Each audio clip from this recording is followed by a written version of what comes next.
अस्सलाम वालेकुम गाइस, मेरा नाम है बिलाल और आज की मेरी इस वीडियो का टॉपिक है इंट्रोडक्शन टू नंबर सिस्टम। तो अगर आप मेरे इस चैनल पे नए हैं तो प्लीज़ मेरे चैनल को सब्सक्राइब कीजिए और बेल आइकन को क्लिक करना मत भूलिए।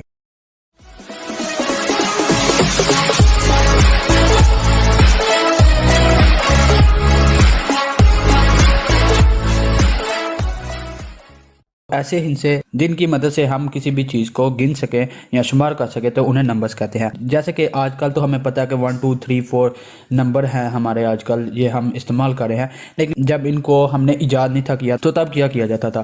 तो पुराने वक्तों में एक हर्ट्समैन था, यानी कि एक चरवाहा था, उसने कुछ बकरियाँ रखी हुई थी और हर रोज़ वो उन्हें चराने के लिए किसी मैदान वगैरह में लेके जाता था। तो जब वो घर से बाहर निकलता था तो कुछ स्टोन, पत्थर के टुकड़े जो होते थे, पत्थर के जो हिस्से थे छोटे छोटे, वो उनको गिन लेता था। फॉर एग्जाम्पल उसके पास अगर 20 बकरी हैं तो 20 पत्थर के टुकड़े वो अपने पास रख लेता था और जब वो वापस अपने घर की तरफ आता था तो उनको 20 पत्थरों को दोबारा से गिन लेता था। तो अगर पत्थर की तादाद ज़्यादा है बकरियों की तादाद से तो उसको पता चल जाता था कि एक बकरी इसमें से गायब हो चुकी है। तो इस तरह नंबर्स का जो वजूद है वो सामने आना शुरू हुआ। तो सबसे पहले ये 1 एक बार या 2 बार या 3 बार या 4 बार को वो नंबर्स के लिए इस्तेमाल किया जाता था 1 2 3 4 के लिए, और ये जो 5 बार हैं उनको एक हाथ की उंगलियों के लिए इस्तेमाल किया जाता था। तो मुख्तलिफ लोगों ने अपनी खुद की सिंबल्स बना लिए, जैसे कि एक बार को कह दिया कि ये 1 के लिए है, 2 बार को कह दिया 2 के लिए। तो इस तरह मुख्तलिफ सिंबल्स हमने क्रिएट की, लेकिन ये जो सिस्टम थे, ये जो इन्वेंशन हुई थी, ये नामुनासिब थी और इसलिए उनको डिस्कार्ड यानी कि उनको कैंसिल कर दिया गया। और फिर जैसे जैसे दुनिया ने तरक्की की उसी तरह हमने नंबर्स 1 2 3 4 को इन्वेंट यानी कि ईजाद किया। सबसे पहले थे नेचुरल नंबर्स। नेचुरल नंबर्स ऐसे नंबर थे जो कि 1 से स्टार्ट होते थे और सो ऑन। फिर उसके बाद होल नंबर्स का कंसेप्ट आया। वो हमें कैसे पता चला? अगर x + 2 = 2 है और आपको कहा जाता है कि x की वैल्यू को फाइंड आउट करो यहाँ पे, तो आप क्या करोगे? इस 2 को इस तरफ लेके जाओगे तो वो नेगेटिव में आएगा और 2 - 2 0, x की वैल्यू आएगी 0। तो नेचुरल नंबर में 0 नहीं था, तो इसीलिए होल नंबर्स का कंसेप्ट आया कि नेचुरल नंबर्स में एक 0 को जब हमने ऐड कर दिया तो वो होल नंबर्स बन गए और 0 1 2 3 4 अप टू सो ऑन ये होल नंबर्स थे। फिर इंटीजर्स का कंसेप्ट आया। ये कैसे आया? ये इस तरह आया कि अगर x + a = b है और a जो है वो आपका b से बड़ा है और जो a और b दोनों हैं वो अगर होल नंबर के साथ बिलोंग करते हैं, इस e का जो मतलब है इसका मतलब होता है बिलोंग टू। फॉर एग्जाम्पल अगर x + 4 = 2 है, ठीक है, और बाद में लिखा था a > b है, यानी कि 4 > 2 है। यहाँ पे मैं मान लूँ अगर मेरा a जो था वो 4 है और b है 2, ठीक है, तो आपको पता है कि अगर a b > b है तो 4 भी > b ही है। और जो 4 और 2 है ये दोनों आपके होल नंबर्स में आते हैं। 0 1 2 3 4 अप टू सो ये होल नंबर होते हैं। तो यहाँ पे जब मैं x की वैल्यू को फाइंड आउट करता हूँ कि x की वैल्यू आती है -2, तो ये जो -2 था ये आपके होल नंबर्स में मौजूद नहीं था, इसीलिए इंटीजर्स का कंसेप्ट आया, यानी कि -1 -2 -3, तो इनको हमने इंटीजर्स में शामिल किया। तो इंटीजर्स आपके होंगे 0 +-1 +-2 +-3 अप टू सो ऑन। फिर उसके बाद रैशनल नंबर्स का कंसेप्ट आया। bx अगर a के बराबर है और आपका जो a और b है वो इंटीजर्स को बिलोंग करता है और जो b है वो 0 के बराबर नहीं है, तो इंटीजर्स में इसका कोई जवाब नहीं था। इसका मतलब क्या है कि 2x अगर 3 के बराबर मैं मान लेता हूँ तो x क्या आएगा? x = 2/3, तो ये बराबर था 0.6666 एंड सो ऑन। तो ये आप देख लीजिए इंटीजर्स में ऐसा कोई नंबर नहीं है। तो इसीलिए जिस दो नंबर्स जो कि जिनकी फॉर्म होती है a और b यानी कि 2/3, तो उनको रिप्रेजेंट करने के लिए रेशनल नंबर्स का कंसेप्ट आया। रेशनल नंबर थे a और b, जहाँ पे a और b इंटीजर्स होते हैं और b जो है ये जो आपका डिवाइड b है ये 0 नहीं होना चाहिए। अगर 0 होगा तो आपका जो नंबर है वो इन्फिनिट हो जाएगा। फॉर एग्जांपल √16 होता है, उसका आंसर आता है 4, और 4 जो है वो रेशनल नंबर है। कैसे? क्योंकि 4 को हम 4/1 लिख सकते हैं, यानी कि a और b की फॉर्म में। तो जिसको a और b की फॉर्म में लिख सके उसको रेशनल नंबर कहते हैं, और जिसको a और b की फॉर्म में ना लिख सके उसको हम कहते हैं इरेशनल नंबर। जैसा कि x² = a है, जहाँ पे ए जो है अगर परफेक्ट स्क्वायर नहीं है, फॉर एग्जाम्पल परफेक्ट स्क्वायर से क्या मराद है, यानी कि 1 4 9 16, क्योंकि जब इनका अंडर रूट मैं लूँ तो मेरे पास एक डिजिट जवाब है, जैसे कि 1, इस 1 का अंडर रूट आता है 1, 4 का 2, 9 का 3 और 16 का 4। तो इस तरह अगर जवाब आए तो उसको परफेक्ट स्क्वायर कहते हैं। तो अगर कहता है ए जो है आपका परफेक्ट स्क्वायर नहीं है, यानी कि 2 जो आपका परफेक्ट स्क्वायर नहीं होता, तो अगर एक्स स्क्वायर को मैं 2 के बराबर लिख दूं तो एक्स की वैल्यू क्या आएगी, यहाँ से X is equal to plus minus under root 2 आएगा, इसकी आंसर वैल्यू आएगा। तो जो अंडर रूट 2 होता है उसका आंसर आता है 1.4 एंड समथिंग, जिसको हम ए और बी की फॉर्म में नहीं लिख सकते, तो इसीलिए अंडर रूट 2 को हम इरेशनल नंबर कहते हैं। और इसी तरह under root 2, under root 3, 7 by under root 5 and 5 by 6 का अंडर रूट अगर लें तो वो इरेशनल नंबर्स होते हैं। इसके बाद आ जाते हैं हम रियल नंबर्स की तरफ। तो जितने भी नंबर्स एग्जिस्ट करते हैं इस दुनिया में उनको रियल नंबर्स कहा जाता है। और अगर आपने मैथमेटिक्स की फॉर्म में रियल नंबर्स को लिखना है तो उसको इस तरह लिखेंगे कि जितने भी रेशनल नंबर थे, क्यू यहाँ पे रेशनल नंबर है और क्यू प्राइम जो है वो इरेशनल नंबर है।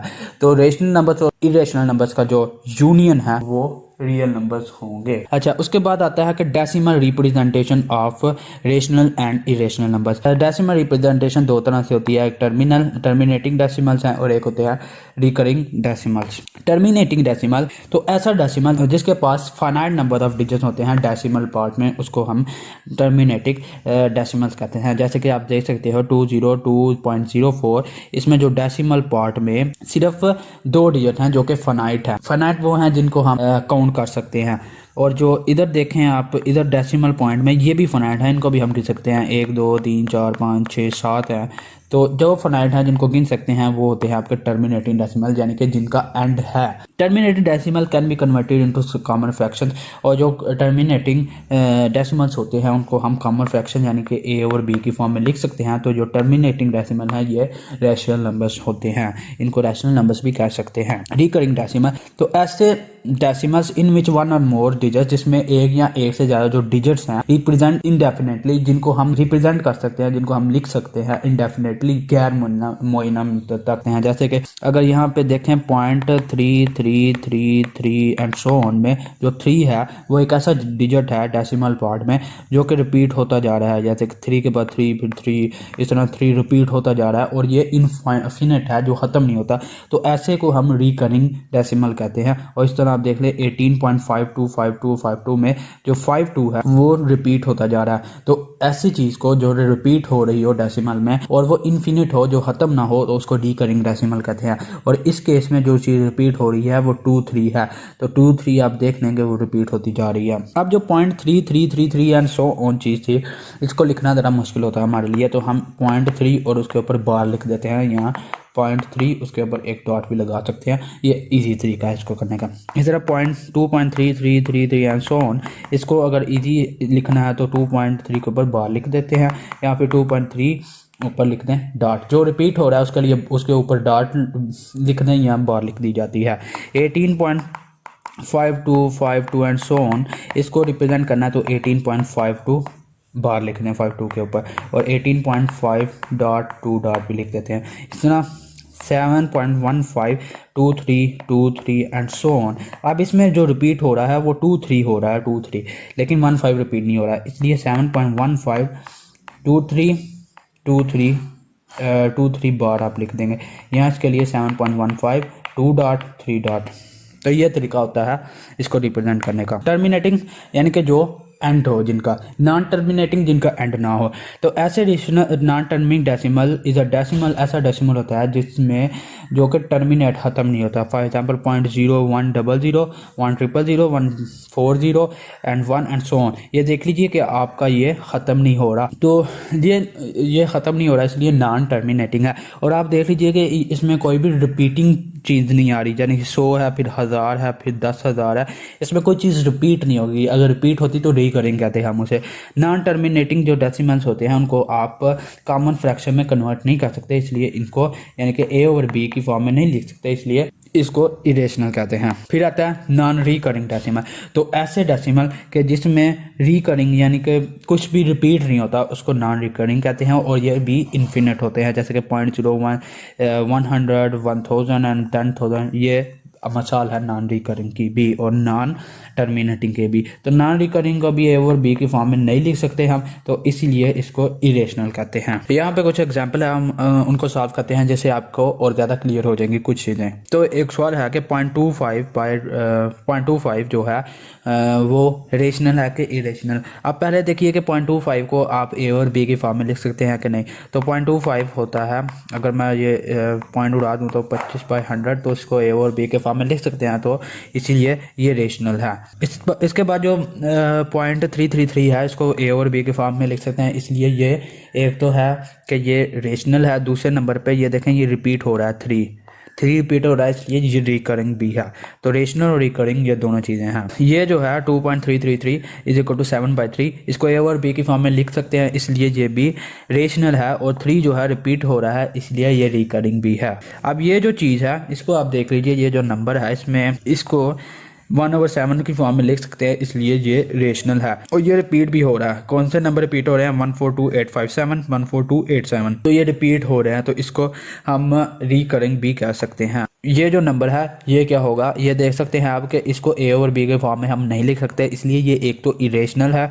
दूसरे नंबर पे आप देख लीजिए ये नॉन टर्मिनेटिंग है, इसका कोई एंड नहीं है। और तीसरे नंबर पे ये नॉन रिकरिंग भी है, क्योंकि इसमें कोई भी रिपीटेटिव चीज़ नहीं आ रही, इसमें कोई भी चीज़ रिपीट नहीं हो रही, तो ये तीनों ही इसमें शो होंगे। इसके बाद ये नंबर है 214.121122। और ये देख लीजिए कि ये जो नंबर है इसको ए और बी की फॉर्म में हम नहीं लिख सकते, इसलिए ये इरेशनल है। दूसरे नंबर पे ये नॉन रिकरिंग भी है, क्योंकि कोई भी चीज़ इसमें रिपीट नहीं हो रही। तीसरे नंबर पे उसके बाद आता है 1.414235, इसको भी ए और बी की फॉर्म में नहीं लिख सकते, इसलिए ये इरेशनल है।